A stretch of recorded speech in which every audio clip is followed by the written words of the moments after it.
This is Lokesh Maheshwari and welcome back to another interesting video. Today we gonna talk about some daily use conjunctions. Conjunctions क्या होते हैं? Conjunctions होते हैं हमारे connectors. Connectors means जो दो sentences को या दो phrases को connect करते हैं. As a bridge ये काम करते हैं जो दो sentences या दो phrases को join करते हैं, connect करते हैं. Common conjunctions होते हैं जैसे however, because, by the time, nevertheless, so far, neither, either, as far as soon as, in such a way, as, even though, or else, as if, even then, even now, whereas, no sooner, that's why, that's when, till the time, therefore, while, such, unless, until, to, yet, nor, and. These are some commonly used conjunctions, right? We are going to learn these conjunctions one by one in detail. ये सारे conjunctions को हम कुछ episodes में पढ़ेंगे और आज उसका first part यहाँ पे आपके सामने मैं लेके आ रहा हूँ, तो मेरे साथ end तक बने रहिएगा. आपके लिए बहुत interesting चीजें हैं यहाँ पे. देखिए, suppose अगर मैं आपसे एक sentence बोलूं कि I stayed at home because it was raining. I stayed at home since it was raining. I stayed at home as it was raining and I stayed at home for it was raining. अब आप मुझे बता सकते हैं इन चारों sentence का मतलब क्या है? अब इन चारों सेंटेंस का मतलब माय डियर फ्रेंड्स बिल्कुल सेम होता है. आई स्टेड एट होम यानी कि मैं घर पर ही रुका क्योंकि बारिश हो रही थी. I stayed at home since it was raining क्योंकि बारिश हो रही थी. मैं घर पर ही रुका एज इट वाज रेनिंग क्योंकि बारिश हो रही थी. I stayed at home for it was raining क्योंकि बारिश हो रही थी. चारों सेंटेंस का मतलब सेम होता है, लेकिन इसको किस सिचुएशन में कैसे यूज किया जाता है आगे बात करेंगे. एक स्टोरी मैं आपके सामने यहां पे सुनाता हूं. देखिए, Aarav wanted to become a successful software engineer because he wanted to support his family. Since his father had retired he knew that he had to work harder than ever. He couldn't join an expensive coaching institute, so he started learning online. His friends enjoyed parties every weekend, but Arav stayed at home and studied. He never complained, although life wasn't easy. He woke up at 5 a.m. every day as he believed that discipline leads to success. Sometimes he felt tired. However, he never gave up. Many people laughed at him, yet he continued working on his dream.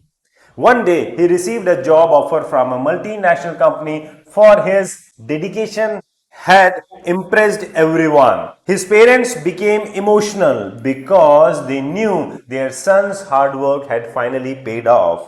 Arav smiled and said कि success doesn't come to those who wait, it comes to those who work consistently. My dear friends, I am sure ये बहुत interesting story आपको लगी होगी, लेकिन इसका meaning क्या है, इसका क्या मतलब निकल रहा है और ये सारे कंजंक्शंस क्या मतलब निकाल रहे हैं, ये हम आगे बात करेंगे. पहले इन कंजंक्शंस को हम डिस्कस कर लेते हैं वन बाय वन. आपके सामने मैंने यहाँ पे कुछ कंजंक्शंस लिखे हैं, that is because, then since, as and for. ये जो कंजंक्शन है इन सबका मीनिंग अगर आप देखेंगे तो इसका मतलब होता है क्योंकि, इसका मतलब भी होता है क्योंकि और चूंकि, और एज का मतलब भी क्योंकि और चूंकि होता है, फॉर का मतलब भी क्योंकि होता है. यानी कि लगभग सबका मतलब सिमिलर होता है, लेकिन इनका यूसेज किस तरह से और इनकी पोजीशन क्या होती है सेंटेंस में वो हम यहाँ पे देखते हैं. देखिए, now because means the most common word to give a reason, यानी कि कारण बताने के लिए. जब हम किसी भी चीज का कारण बताते हैं तो वहां पर हम बिकॉज को यूज करते हैं. जैसे I stayed at home because I was sick, मैं घर पर ही रुका क्योंकि मैं बीमार था. तो यहाँ पे हम रीजन बता रहे हैं कि क्योंकि मैं बीमार था. She was happy because she passed the exam, वह खुश थी. क्यों खुश थी?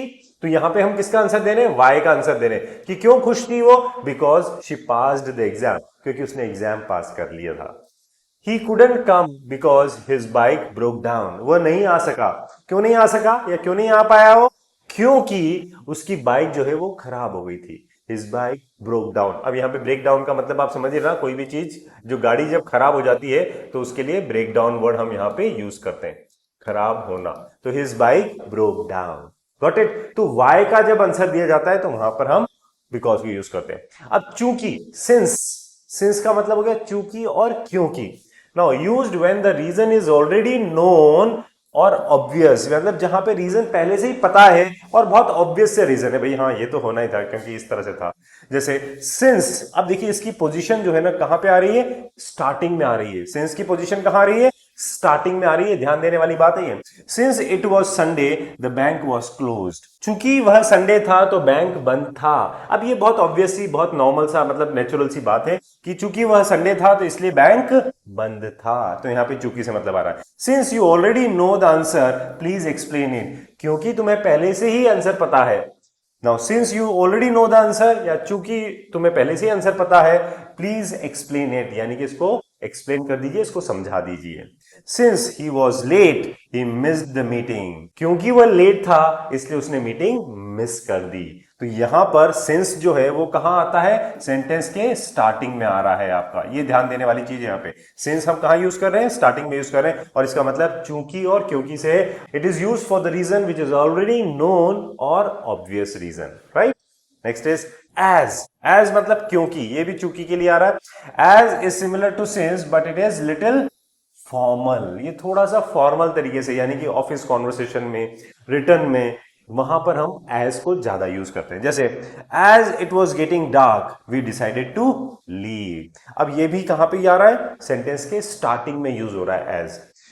चूंकि अंधेरा हो रहा था, चूंकि अंधेरा हो रहा था तो वी डिसाइडेड टू लीव, हमने निकलने का फैसला किया, तो वी डिसाइडेड टू लीव। तो एज एवरीवन एग्रीड, एग्री होना मतलब राजी होना, सहमत होना, चूंकि सब सहमत हो गए इसलिए मीटिंग जल्दी खत्म हो गई, that is the meaning. As I was busy, या चूंकि मैं बिजी था, as I was busy so I couldn't answer your call, क्योंकि मैं बिजी था इसलिए मैं तुम्हारे कॉल का आंसर नहीं कर पाया। तो आई कुडंट आंसर योर कॉल, तो एज आई वॉज बिजी, तो यहां पर हम बता रहे हैं कि क्योंकि मैं बिजी था, बहुत ऑब्वियस रीजन के लिए बता रहे हैं कि क्योंकि मैं बिजी था इसलिए तुम्हारे कॉल का आंसर नहीं कर पाया या नहीं कर सका। तो क्योंकि मैं बिजी था, तो यहां पर इसका मतलब भी क्योंकि और चूंकि के सेंस में आता है। Next we have is for. For का मतलब भी क्योंकि होता है। जनरली लोगों को नहीं पता होता फॉर का मतलब क्योंकि। जनरली फॉर का मतलब के लिए के सेंस में लोग ज्यादा समझते हैं, लेकिन फॉर का मतलब क्योंकि, रीजन बताने के लिए भी होता है। और ये अगर आपको नहीं पता था तो कमेंट्स में जरूर लिखिएगा माय डियर फ्रेंड्स कि ही couldn't sleep for he was worried. अब इसका मतलब क्या होगा, ही couldn't sleep for he was worried, इसका मतलब होता है कि वह नहीं सो पाया या वह नहीं सो सका क्योंकि वह बहुत चिंतित था। वह नहीं सो पाया क्योंकि, अब यहां पे फॉर का मतलब क्या आ रहा है, दैट इज क्योंकि, और ये फॉर्मल के लिए यूज किया जाता है, मतलब फॉर्मल इंग्लिश में इसको ज्यादा यूज किया जाता है। It usually comes after the main clause and it is used for giving reason, reason के लिए यूज किया जाता है। तो he couldn't sleep for he was worried. Next is she stayed silent, वह चुप रही, वह चुप रही for she knew the truth, क्योंकि उसको सच्चाई पता थी, क्योंकि उसको सच्चाई पता थी। वो चुप क्यों रही, क्योंकि उसको सच्चाई पता थी। She knew the truth. We left early for the weather was getting worse, हम जल्दी निकल गए। वी लेफ्ट अर्ली, हम जल्दी निकल गए, क्यों निकले, रीजन बता रहे हैं हम यहाँ पे कि हम जल्दी क्यों निकले।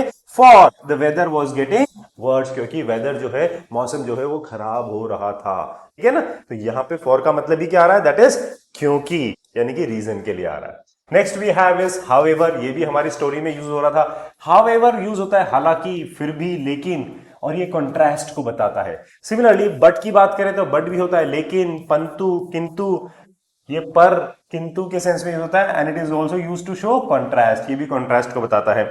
ऑल्दो, इसका मतलब हालांकि और यद्यपि, यानी कि इसका भी हालांकि के सेंस में आता है हाउएवर का, ऑल्दो का भी हालांकि के सेंस में आता है। And it is also use to introduce a contrast, ये भी कॉन्ट्रास्ट को बताता है। तो तीनों वर्ड में जो सिमिलैरिटी ना वो आपको समझनी है। देखिए हाउएवर और बट और ऑल्दो, तीनों में लगभग सिमिलर सा मीनिंग निकल के आता है, जो कंट्रास्ट को शो करते हैं। कंट्रास्ट मतलब अपोजिट चीजों को बताता है। देखिए कैसे, कि ही वर्कड हार्ड, यानी कि उसने मेहनत करी, however he did not succeed, उसने बहुत मेहनत करी फिर भी वह सफल नहीं हुआ। अब यहां पे कॉन्ट्रास्ट की बात करें ना, मेहनत करना है तो इसका मतलब सफलता मिलनी चाहिए, तो उसने मेहनत करी लेकिन वो फिर भी सफल नहीं हुआ। तो उसको ऐसे भी बोल सकते हैं कि हालांकि उसने मेहनत करी लेकिन फिर भी वो सफल नहीं हुआ, या फिर हम बोल सकते हैं उसने मेहनत करी लेकिन वो फिर भी सफल नहीं हुआ। तो यहां पर फिर भी के सेंस में या लेकिन के सेंस में यहाँ पे हम हाउएवर को यूज करते हैं। I wanted to help you, यानी कि मैं तुम्हारी मदद करना चाहता था। I wanted to help you however I was busy, अब मैं मदद करना चाहता था लेकिन मैं बिजी था, तो दोनों चीजें कॉन्ट्रास्ट हो गई ना, इसको शो करने के लिए हाउएवर यूज होता है। अच्छा, इसका स्ट्रक्चर क्या होता है, पहले सेंटेंस आएगा आपका, जैसे ये सेंटेंस आया, फिर ये खत्म हो गया तो फुल स्टॉप आ गया, फिर हाउएवर, फिर कॉमा और फिर हुआ दूसरा सेंटेंस आता है। ये इसका स्ट्रक्चर होता है। तो I wanted to help you, मैं तुम्हारी मदद करना चाहता था, लेकिन मैं बिजी था, मैं बिजी था। ठीक है ना, तो यहां पे लेकिन के सेंस में आ रहा है। किसके सेंस में आ रहा है? लेकिन के सेंस में आ रहा है। द प्लान लुक्ड गुड, यानी कि प्लान अच्छा लगा था यार। The plan looked good, however it failed. पहले तो अच्छा लगा था वो प्लान, लेकिन वो फेल हो गया। हालांकि प्लान अच्छा लगा था, लेकिन फिर भी वो फेल हो गया। तो हाउएवर का मतलब यहां पे दैट इज हालांकि, फिर भी या लेकिन के सेंस में जो कंट्रास्ट को बताता है वहां पे यूज होता है। अब बात करते हैं बट, जो बहुत ही कॉमन हमारा कंजंक्शन है और जिसको आप बहुत अच्छे से जानते हो। She is rich but she is humble. वह बहुत अमीर है लेकिन वह बहुत विनम्र है। तो अब यहां पर क्या क्वालिटी बताई जा रही है कि शी इज रिच, वह बहुत अमीर है लेकिन वह बहुत विनम्र है। तो यानी कि नॉर्मली जनरली होता क्या है कि जो रिच होते हैं वो थोड़े से हम्बल नहीं होते, रूड होते हैं। She is rich but she is humble. ठीक है। I wanted to go out but it started raining. मैं बाहर जाना चाहता था, ये मेरी विश थी, मैं बाहर जाना चाहता था, बट इट स्टार्टेड रेनिंग, लेकिन बारिश होनी शुरू हो गई। यानी कि इट स्टार्टेड रेनिंग, यानी कि बारिश शुरू हो गई। तो यहां पर क्या हो रहा है आपका? बट किसके सेंस में आ रहा है? लेकिन के सेंस में या पर के सेंस में, लेकिन पर बारिश शुरू हो गई। ही स्टडीड हार्ड, उसने बहुत मेहनत करी, बट ही कुडंट पास, लेकिन वो पास नहीं हो सका। तो यहां पर बट का मीनिंग लेकिन के सेंस में आ रहा है, which you know it very well, जिसको आप अच्छे से समझते हो। अब बात करते हैं ऑल्दो। ऑल्दो का मतलब होता है हालांकि या यद्यपि। ये भी हमें कॉन्ट्रास्ट को बताता है, कॉन्ट्रास्ट को शो करता है। देखिए ऑल्दो, अभी ऑल्दो कहां आ रहा है? ये हमारा सेंटेंस के शुरुआत में आ रहा है। ठीक है ना। Although he was tired he continued working, यानी कि हालांकि वो बहुत थका हुआ था लेकिन उसने काम करना जारी रखा। ही कंटिन्यूड वर्किंग, यानी कि वो काम करता रहा। वो थका हुआ था, अब थका हुआ था तो मतलब थोड़ा आराम करना चाहिए था, लेकिन इसका कॉन्ट्रास्ट में क्या हो गया कि उसने ही कंटिन्यूड वर्किंग, उसने काम करना जारी रखा या वो काम करता रहा। Next is although it was expensive, हालांकि वो बहुत महंगा था। आई बॉट इट, लेकिन मैंने फिर भी उसे खरीद लिया। अब हालांकि वो बहुत महंगा था लेकिन मैंने फिर भी खरीद लिया। तो यहां पर किसके सेंस में आ रहा है? हालांकि के सेंस में, यद्यपि के सेंस में, जो कंट्रास्ट को बता रहा है। यद्यपि वो बहुत महंगा था लेकिन मैंने खरीद लिया। Although she is young, she is very responsible, है ना। हालांकि वो बहुत यंग है, बहुत छोटी है अभी, लेकिन फिर भी वो बहुत जिम्मेदार है। She is very responsible, she is very sensible, right. तो यहां पर ये किसको बता रहा है? अगेन कॉन्ट्रास्ट को बता रहा है। छोटे बच्चे जो होते हैं नॉर्मली वो इतने रिस्पॉन्सिबल नहीं होते हैं, लेकिन वो बहुत छोटी है फिर भी बहुत जिम्मेदार है। तो हालांकि वो बहुत छोटी है, तो हालांकि यद्यपि के सेंस में, लेकिन, परंतु, किंतु, हालांकि, फिर भी, लेकिन, इन सब में हम हाउएवर, बट और ऑल्दो को यूज करते हैं। I hope it is making sense now. Next we have is yet. Yet मतलब फिर भी, लेकिन। अब ये देखो एक और लेकिन के सेंस में आ रहा है। You use yet to show an unexpected contrast. Unexpected contrast. He is poor yet he is happy, मतलब वो बहुत गरीब है फिर भी वो बहुत खुश है। तो येट ही इज हैप्पी, यानी कि किसके सेंस में आ रहा है? दैट इज फिर भी के सेंस में आ रहा है। शी वॉज टायर्ड, वो बहुत थकी हुई थी, yet she completed the project, लेकिन उसने फिर भी प्रोजेक्ट खत्म किया। तो लेकिन के सेंस में आ रहा है या फिर भी के सेंस में यहां पे येट यूज हो रहा है। It is use to show unexpected contrast. Again ये भी आप देखेंगे तो किसको बता रहा है? कॉन्ट्रास्ट को ही बता रहा है। द क्वेश्चन वॉज डिफिकल्ट, यानी कि क्वेश्चन बहुत डिफिकल्ट था, बहुत टफ था question. Yet everyone answered it, लेकिन सबने उसका आंसर कर दिया। तो लेकिन के सेंस में आ रहा है। डिफिकल्ट चीज होती तो जनरली आंसर नहीं आता है, लेकिन डिफिकल्ट था लेकिन सबने फिर भी उसका आंसर कर दिया। तो यहां पे येट भी आपके कॉन्ट्रास्ट को शो कर रहा है। और सो जो होता है दैट इज इसलिए। Use so to show a result. अब यहां पे अच्छा एक चीज और देखिए आइडिया, ये आपका आइडिया हो गया, फिर आ गया हमारा येट, और फिर आता है अपोजिट आइडिया। मतलब ये जो स्टेटमेंट है ये इसके अपोजिट वाली स्टेटमेंट हो गई है, क्योंकि बीच में क्या आ गया? येट आ गया, राइट। तो इस तरह से ये हमारा इसका स्ट्रक्चर चलता है। सो कैसे होता है? रीजन बताने के लिए। It was raining so we stayed at home, बारिश हो रही थी इसलिए। तो यहां पर किस लिए मीनिंग आ रहा है सो का? दैट इज इसलिए। बारिश हो रही थी इसलिए हम घर पर रुके। He worked hard so he passed the exam, उसने मेहनत की इसलिए वो एग्जाम पास हो गया। आई वॉज टायर्ड, मैं थका हुआ था इसलिए। I went to bed early, इसलिए मैं जल्दी सोने चला गया।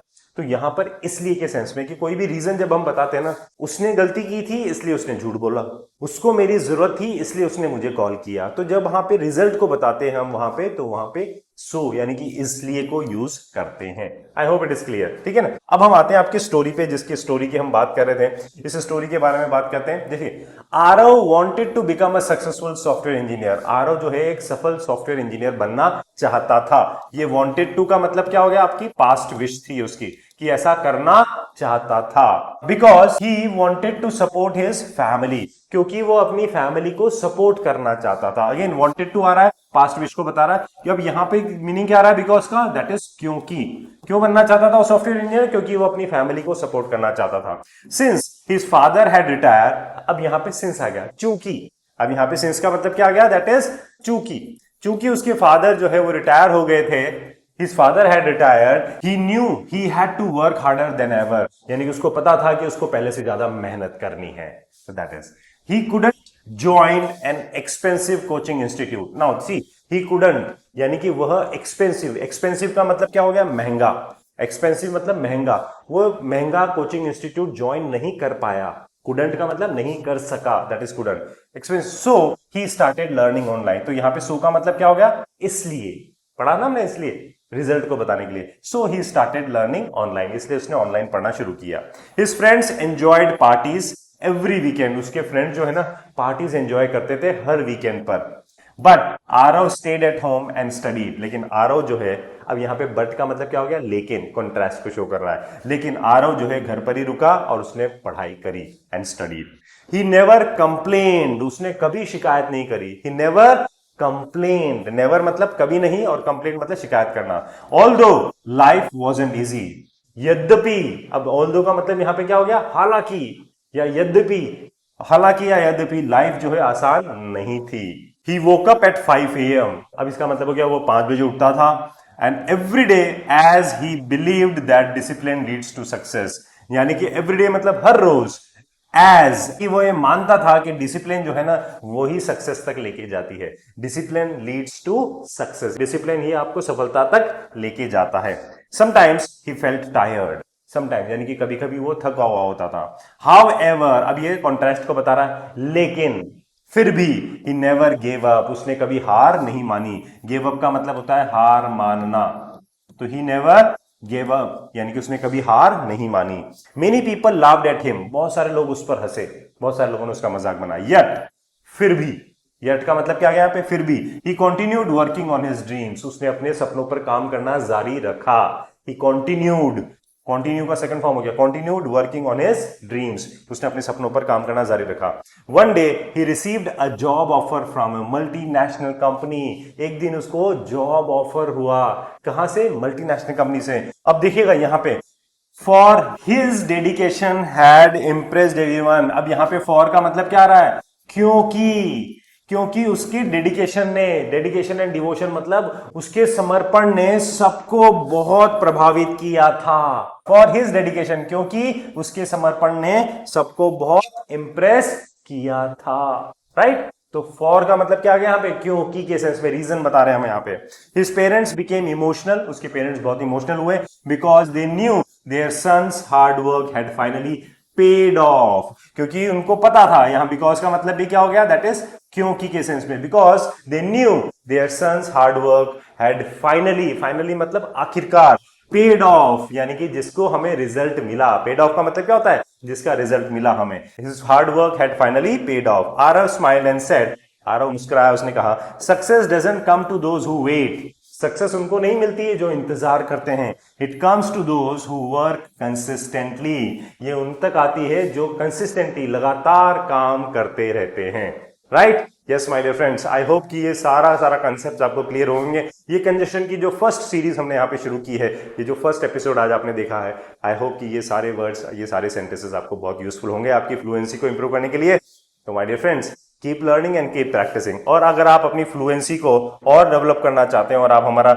स्पोकन इंग्लिश का कोर्स करना चाहते हैं, तो आप हमारा स्टार स्पोकन इंग्लिश की लाइव क्लासेस वाला कोर्स ज्वाइन कर सकते हैं, जहां पर आपको grammar, vocabulary, group discussion, public speaking, PDF notes, practice sheets, ये सब चीजें अवेलेबल होती है। इसकी क्लासेस मंडे टू फ्राइडे रात को 9 बजे होती हैं। तो my dear friends, keep learning, keep practising and keep shining. Have a nice day, take care.